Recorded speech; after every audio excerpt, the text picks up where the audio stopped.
लाल के गाना का पोस्टर आ गया है। इस वीडियो में शुरू से लेकर अंत तक लगा रहिए। हमेशा ऐसा वीडियो न्यू इन्फॉर्मेशन जितना जल्दी लाने को मैं प्रयास करता हूँ। खेसारी लाल के गाना का पोस्टर आया, जिस गाना के नाम है ले ले आई राजा पेप्सी। ले ले आई राजा पेप्सी। इस गाने को लिखे हैं प्रकाश बारूद और संगीत दिए हैं दीपुल।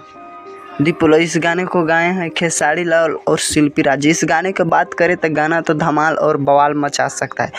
कोको काला जैसा लग रहा है, लेकिन 2 नहीं आया कॉपीराइट के चलते, इसीलिए 2 नहीं आया। उसी गाना की टाइटल बदल दिया गया है, जिस गाना के नाम है ले ले आई राजा पेप्सी। इस गाने को कब आएगा, तो इस गाने की बात करें कि 1 तारीख के कल आएगा और धमाल और बवाल मचाएगा कोको काला जैसा। जैसे कोको काला धमाल और बवाल मचाया, वैसे ये भी गाना धमाल और बवाल मचाएगा। वो आप लोग इंतजार ख़त्म, और कल धमाल और बवाल भोजपुरी इंडस्ट्री में मचा दीजिए। डीके भोजपुरी में आप लोगों को स्वागतम है। अगर इस वीडियो पर नए तो इस वीडियो को लाइक और सब्सक्राइब जरूर करें। पूरा वीडियो देखने के लिए आप लोगों को धन्यवाद।